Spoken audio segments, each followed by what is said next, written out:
Hi, this is going to be chapter 6. We finished chapter 8 and chapter 5, and that was the encounter with Pride. And Pride got a hold of her hand and he wouldn't let go, and he almost pulled her back with him. Thankfully, she was able to get away. So let me start with chapter 6. This is called Detour Through the Desert. After meeting Pride, much afraid, and her companions went on their way.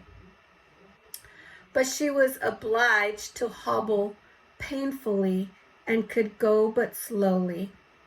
However, she accepted the assistance of her two guides with far greater willingness than before, and gradually the effects of the encounter wore off and she was able to make better progress.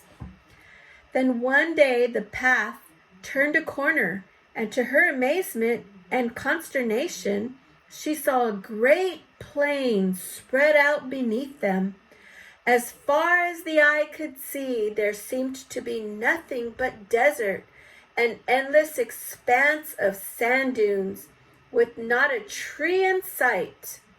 The only objects breaking the monotony of the desert were strange, towering pyramids, rising above the sand dunes, hoary with age and grimly desolate. To the horror of Much Afraid, her two guides prepared to take the steep path downward. She stopped dead and said to them, "We mustn't go down there. The shepherd has called me to the high places. We must find some path which goes up, but certainly not down there." But they made signs to her that she was to follow them down the steep pathway to the desert. They probably went like this. Much Afraid looked to left and right, but though it seemed incredible, there was no way possible by which they could continue to climb upward. The hill they were on ended abruptly at this precipice, and the rocky cliffs towered above them in every direction, straight as walls, with no possible foothold. "I can't go down there," panted Much Afraid, sick with shock and fear. "He can never mean that, never. He called me up to the high places, and this is an absolute contradiction of all that he promised." She then lifted up her voice and called desperately, "Shepherd, come to me.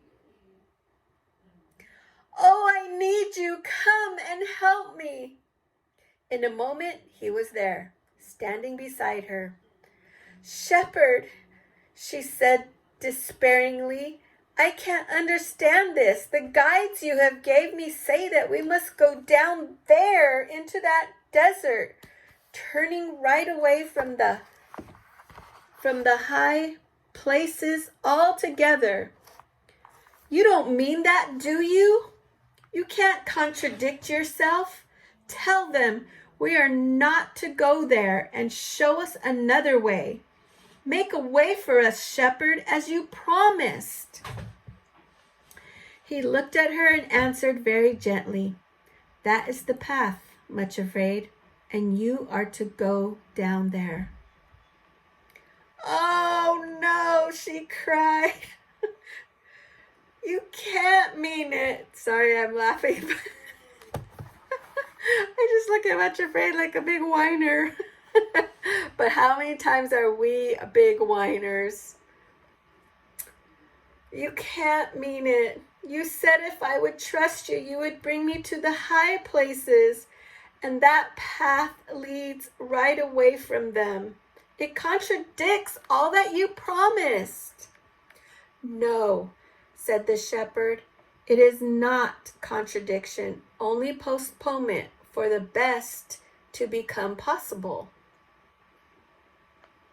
Much Afraid felt as though he had stabbed her through the heart. You mean, she said incredulously, you really mean that I am to follow that path down and down into the wilderness and then over that desert away from the mountains indefinitely? Why? And there was a sob of anguish in her voice. It may be months, even years before that path leads back to the mountains again. Oh, shepherd, do you mean it is indefinite postponement? He bowed his head silently and, much afraid, sank on her knees at his feet, almost overwhelmed. He was leading her away from her heart's desire altogether and gave no promise at all as to when he would bring her back.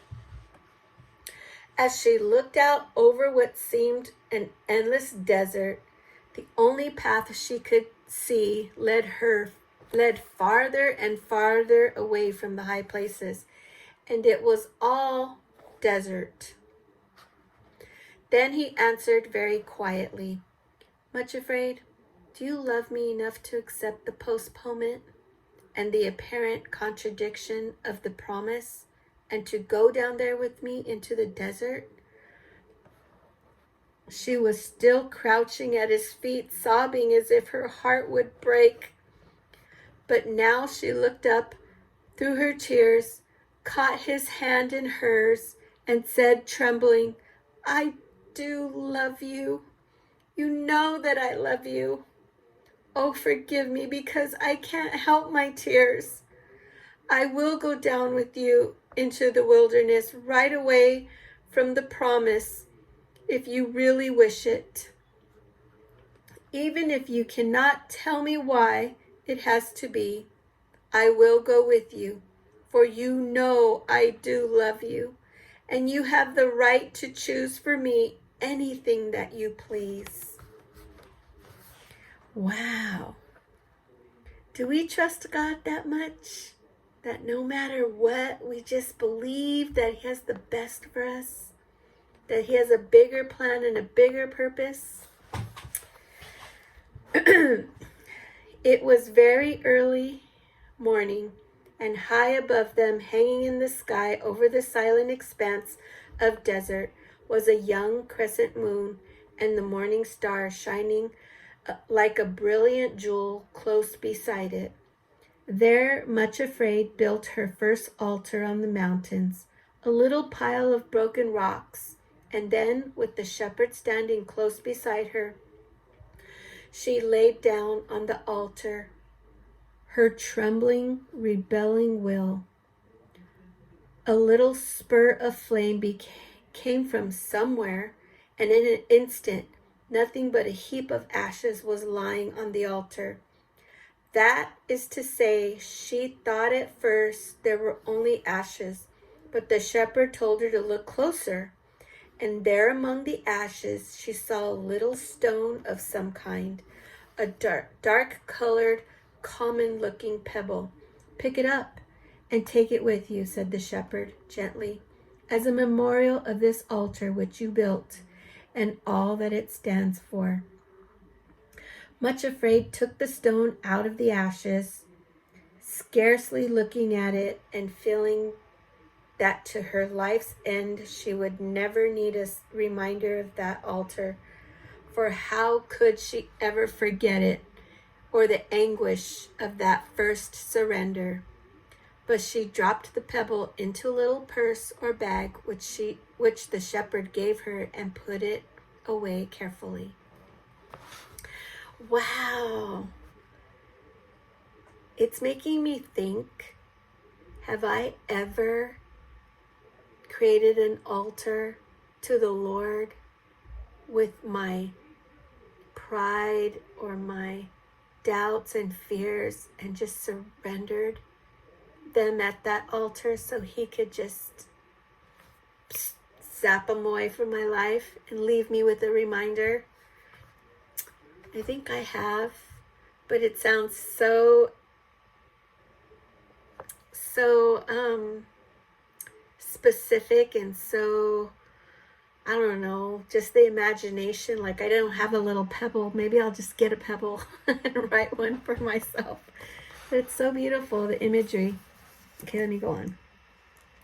Then they began the descent into the desert, and at the first step, Much Afraid felt a thrill of the sweetest joy and comfort surge through her, for she found that the shepherd himself was going down with them. She would not have sorrow and suffering as her only companions, but he was there too.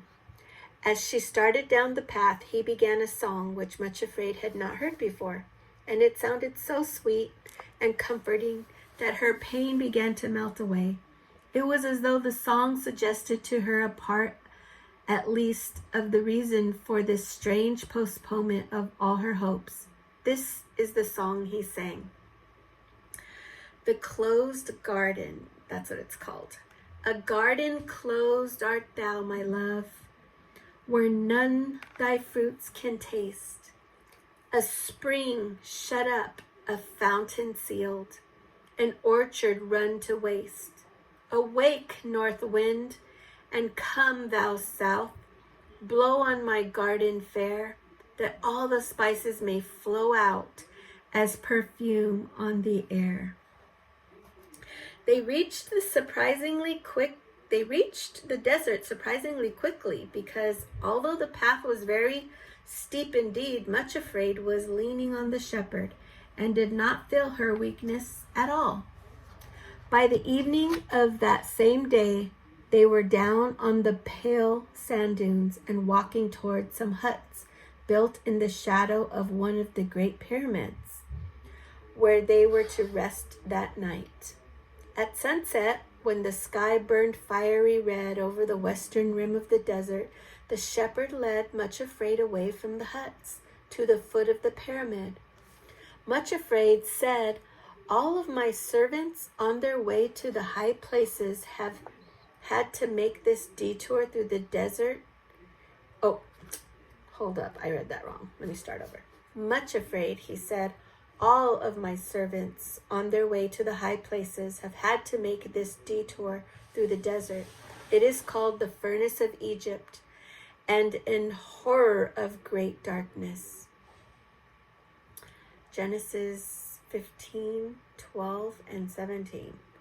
Here they have learned many things which otherwise they would have known nothing about.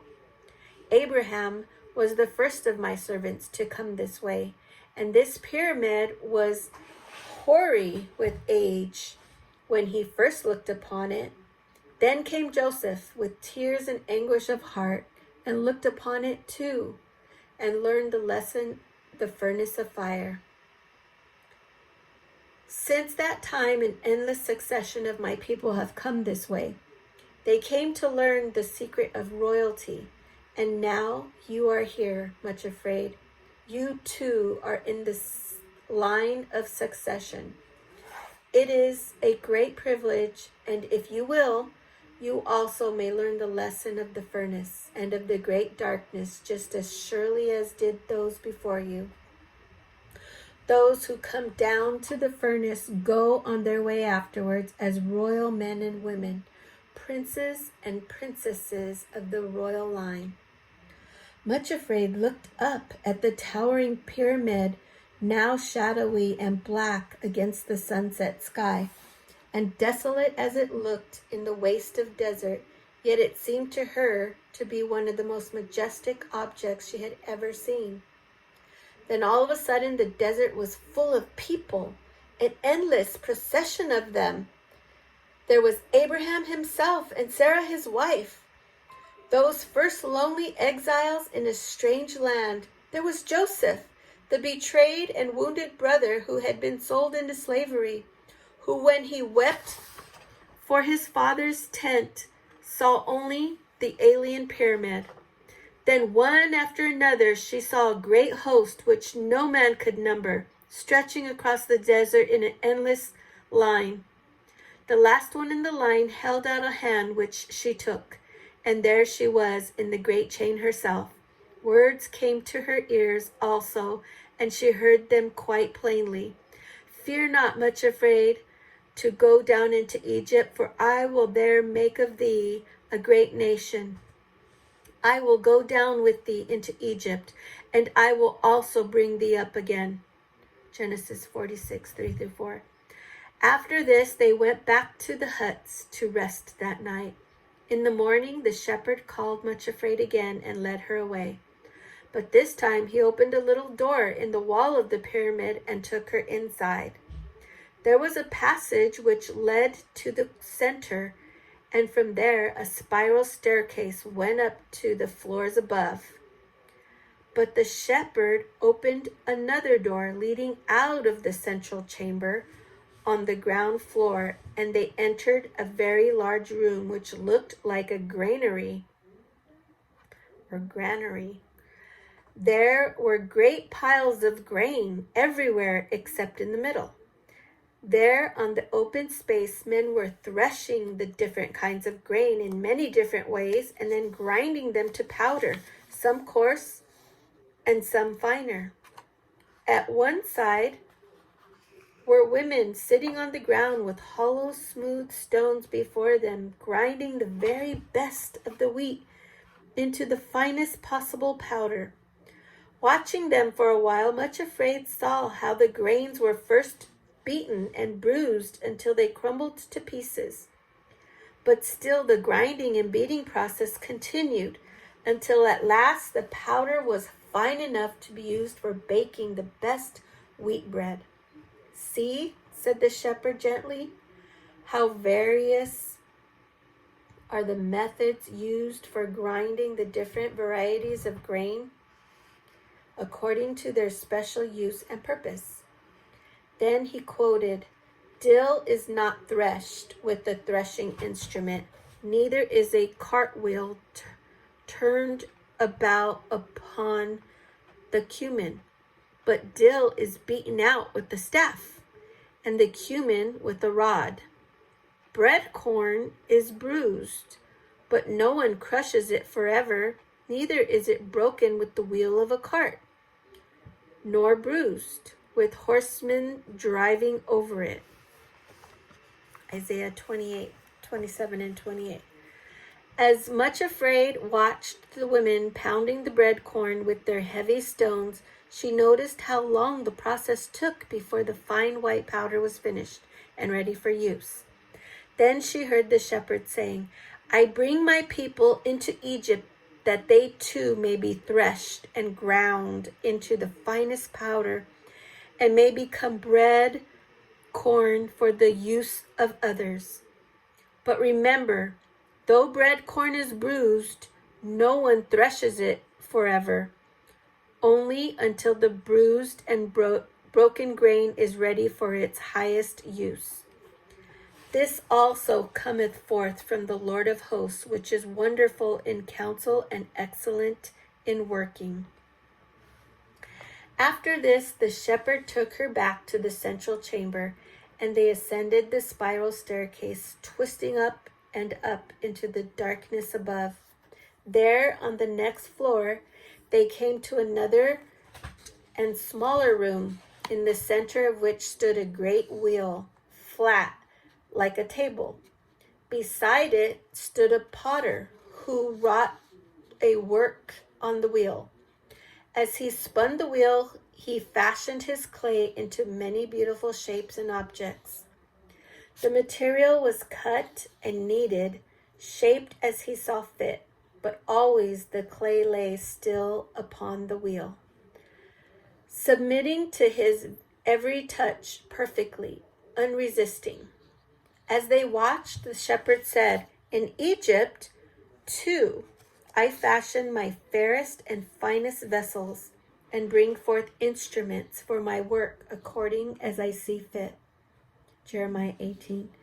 Then he smiled and added, "Cannot I do with you, Much Afraid, as this potter? Behold, as the day is in the hand of the potter, so are you in my hand." Jeremiah 18:6. Last of all, he took her up to the stairway to the highest floor. There they found a room with a furnace in which gold was being smelted, and refined of all its dross. Also, in the furnace was rough pieces of stone and rock containing crystals. These were put in the great heart of the oven and left for a time. On being taken out, behold, they were glorious jewels, flashing as though they had received the fire into their very hearts. As Much Afraid stood beside the shepherd, looking shrinkingly into the fire, he said the loveliest things of all.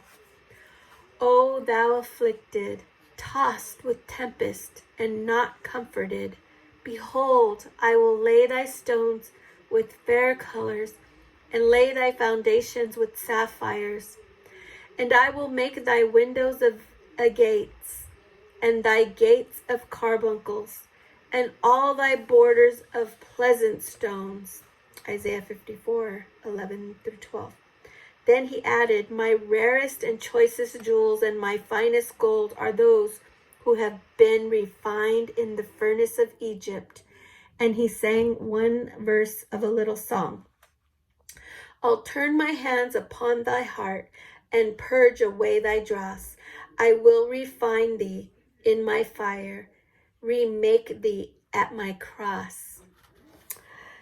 They stayed at the huts in the desert for several days, and Much Afraid learned many things which she had never heard before. One thing, however, made a special impression upon her. In all that great desert, there was not a single green thing growing, neither tree nor flower nor plant save here and there a patch of straggly gray cacti. On the last morning, she was walking near the tents and huts of the desert dwellers, when in a lonely corner behind a wall she came upon a little golden yellow flower growing all alone. An old pipe was connected with a water tank. In the pipe was one tiny hole through which came an occasional drop of water. Where the drops fell one by one, there grew the little golden flower. Though where the seed had come from, Much Afraid could not imagine, for there were no birds anywhere and no other growing things.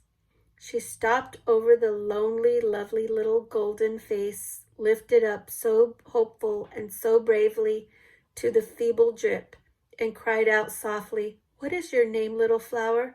For I never saw one like you before. The tiny plant answered at once in a tone as golden as itself. Behold me, my name is Acceptance with Joy. Much Afraid thought of the things which she had seen in the pyramid, the threshing floor and the whirring wheel and the fiery furnace. Somehow the answer of the little golden flower, which grew all alone in the waste of the desert, stole into her heart and echoed there, faintly but sweetly, filling her with comfort. She said to herself, He has brought me here when I did not want to come, for his own purpose. I too will look up into his face and say, behold me, I am thy little handmaiden, Acceptance with Joy. Then she stooped down and picked up a pebble which was lying in the sand beside the flower and put it in the purse with the first altar stone. Wow, I really like this. Going to the desert and seeing the threshing, the fire, the grinding, the clay. It's all talking about us. And if we allow God to see us through those tough things in life, we're going to come out so beautiful, so amazing, like that beautiful little flower called Acceptance with Joy. It's like, that's where we need to be. We need to be accepting of all that he has for us and remain in joy, even though it's hard, because there's nothing like his love. There's nothing like his purpose for our lives. And it just really encourages me to go through my next trial or struggle with a different kind of attitude and a different heart. One, just trusting God and trusting in his leading and guiding and acceptance and joy. Thank you for listening. Enjoy this book just as much as I do, and we'll see you in chapter 7.